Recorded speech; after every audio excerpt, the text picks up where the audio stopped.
manajemen yang baik agar terwujud suasana belajar dan proses pembelajaran yang kondusif bagi peserta didik, sehingga peserta didik mampu mengembangkan potensi diri.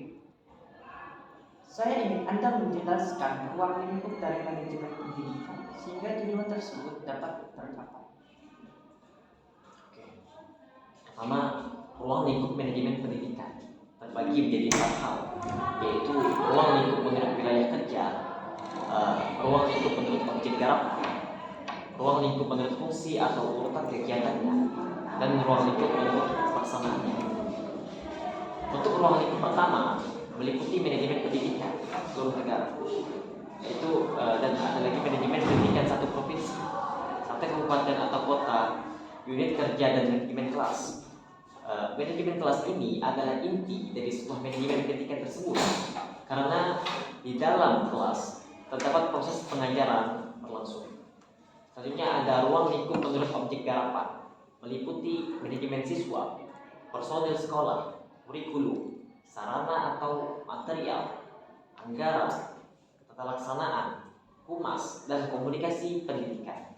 Sedangkan ruang lingkup menurut fungsi atau urutan kegiatannya atau yang disebut juga manajemen administrasi meliputi perencanaan, pengorganisasian, pengarahan, koordinasi, dan evaluasi.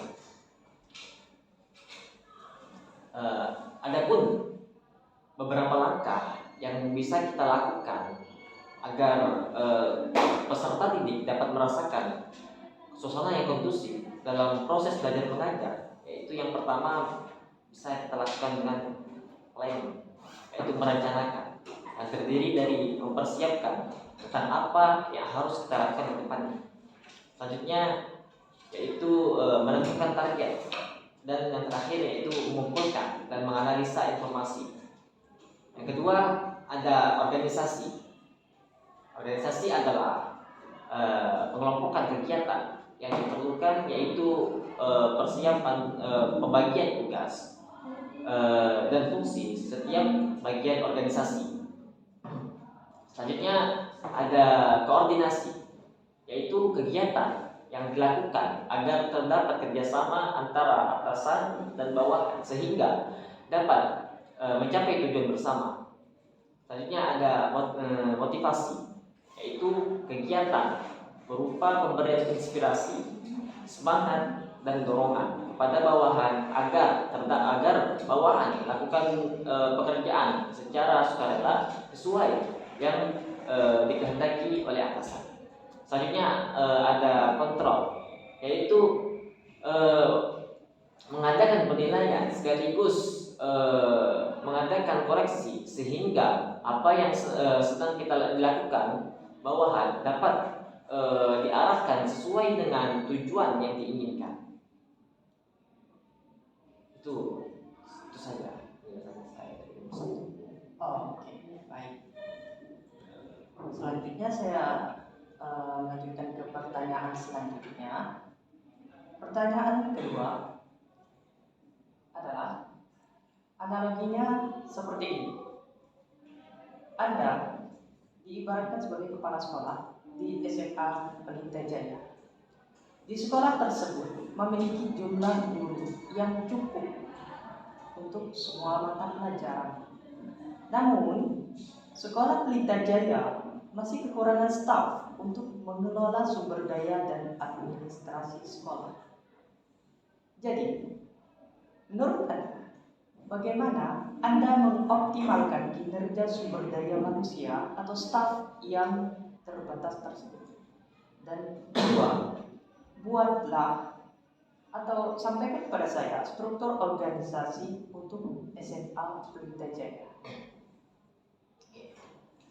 Secara umum, kepala sekolah memimpin guru dan staf dalam rangka pendayagunaan sumber daya manusia secara optimal, yaitu mampu mengkomunikasikan visi, misi, tujuan, sasaran, dan program strategi sekolah kepada seluruh guru dan staf. Adapun langkah-langkah yang bisa kita lakukan, yaitu pertama dengan melakukan rekrutmen yaitu membuka lowongan bagi siapa saja yang memenuhi kriteria untuk mengisi posisi yang kosong tersebut. Selanjutnya, bisa melakukan pelatihan atau pendidikan. Tujuannya adalah untuk mengembangkan individu dalam hal meningkatkan pengetahuan, keterampilan yang dimiliki individu tersebut. Adapun struktur dari organisasi SMA Pelita Jaya, pertama terdiri dari kepala sekolah dan komite sekolah. Di bawah kepala sekolah itu terdapat wakil kepala sekolah, kepala tata usaha, dan wali kelas. Oke. Pertama dari wakil kepala sekolah. Di bawah wakil kepala sekolah terdapat staf keuangan, humas, kesiswaan, kurikulum, dan sarpras. Selanjutnya, di bawah kepala tata usaha itu terdapat staf kepegawaian, staf keuangan, staf persuratan, inventaris, dan inventaris barang. Selanjutnya ada teknisi sarana, pengelola lab, dan kesiswaan. Terus wali kelas. Di bawah wali kelas terdapat guru dan siswa. Oke, baik. Selanjutnya ke pertanyaan selanjutnya. Pertanyaan yang ketiga adalah, ada 4 tipe kepemimpinan. Sebagai kepala sekolah, Anda akan memilih tipe kepemimpinan yang seperti apa? Jelaskan pilihan Anda tersebut.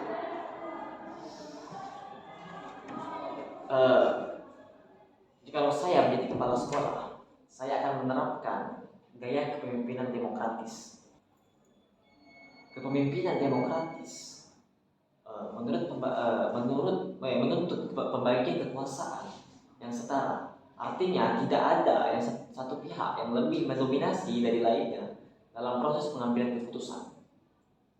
Selanjutnya ada karakteristik kepemimpinan demokratis, yaitu dari Cleveris, seorang psikolog organisasional keturunan Jerman Amerika, Kurt Lewin, mengatakan ada 3 elemen inti dari kepemimpinan demokratis. Salah satunya yaitu pemimpin mengharapkan bawahan untuk melapor mengenai proses tugas.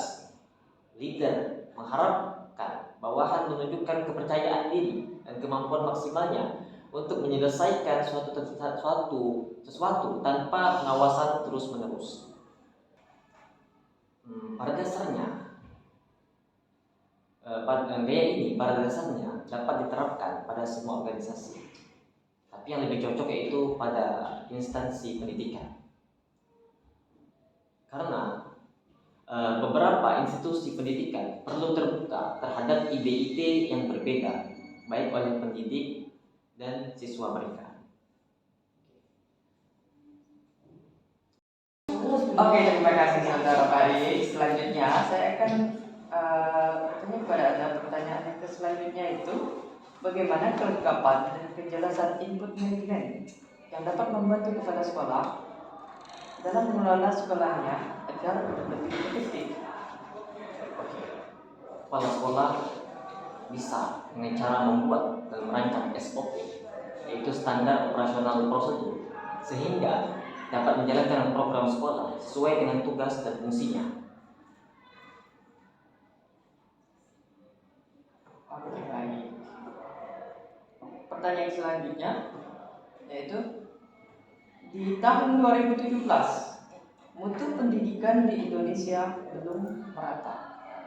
Hal ini terlihat dari kebijakan penyelenggaraan pendidikan nasional dilakukan secara birokratik, sentralis.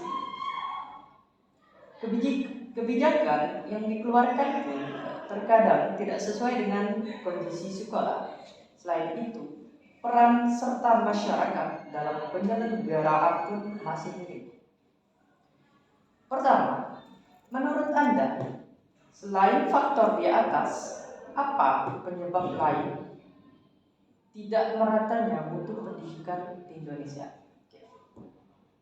Oke, yang pertama ada di rendahnya sarana fisik, yaitu misalnya banyak sekali gedung-gedung sekolah yang sudah tidak layak dipakai di berbagai tingkat pendidikan. Fasilitas yang tidak dimanfaatkan serta media belajar yang rendah, buku perpustakaan yang tidak lengkap sehingga tidak banyak yang minat literasi di pihak belajar. Yang kedua ada rendahnya kualitas guru, yaitu kebanyakan guru yang belum maksimal atau profesionalisme dalam menjalankan tugasnya. Yang ketiga ada rendahnya kesejahteraan guru, yaitu dengan pendapatan yang rendah. Banyak guru-guru yang mengambil pekerjaan sampingan untuk memenuhi kebutuhannya karena tidak cukup pendapatan guru saja.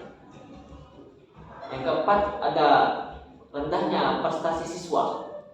Dengan peristiwa yang di atas sangat berdampak kepada mahasiswa.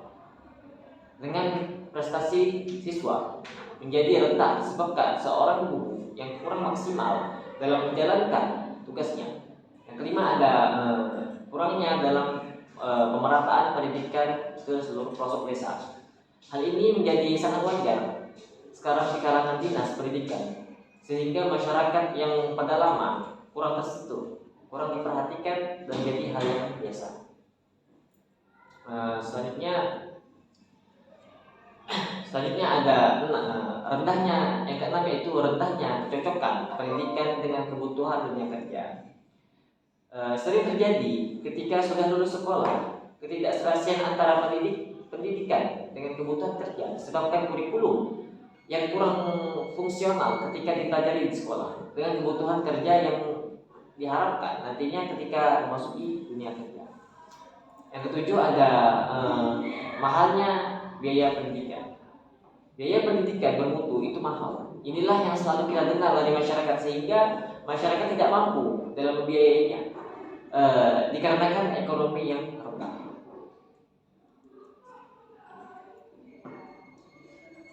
Pertanyaan selanjutnya, berdasarkan analisis jawaban Anda di poin A, bagaimana mengatasi permasalahan tersebut? Oke. Yang pertama, pemerintah harus membangun sekolah-sekolah di beberapa daerah yang terpencil yang mudah diakses. Selanjutnya, pemerintah diharapkan meningkatkan kualitas dan kuantitas guru di Indonesia. Dan yang terakhir, pemerintah diharapkan sering memantau ke daerah-daerah terpencil yang belum mendapatkan pendidikan dengan semestinya. Kemudian jelaskan perbedaan antara sentralisasi dan desentralisasi pendidikan berdasarkan kelemahan dan kelebihan masing-masing. Dalam sistem sentralisasi, segala sesuatu yang berkenaan dengan penyelenggaraan pendidikan diatur secara ketat oleh pemerintah pusat. Sementara dalam sistem desentralisasi, wewenang pengaturan tersebut diserahkan kepada pemerintah daerah. Adapun kelebihan dari sentralisasi, yaitu pemerintah pusat dapat secara langsung mengurusi semua persoalan secara langsung hingga tingkat daerah. Hematnya penggunaan anggaran negara, adanya keseragaman dalam penyelenggaraan manajemen pemerintah, terus adanya kesamaan peraturan di seluruh wilayah negara. Nah, adapun kelebihan dari sentralisasi, yaitu akan berpotensi memunculkan sifat kedaerahan, memerlukan biaya yang besar untuk proses pemilihan kepala daerah, tidak meratanya pembangunan daerah dengan pendapatan asli daerah. Tentu akan lebih cepat dalam pembangunan.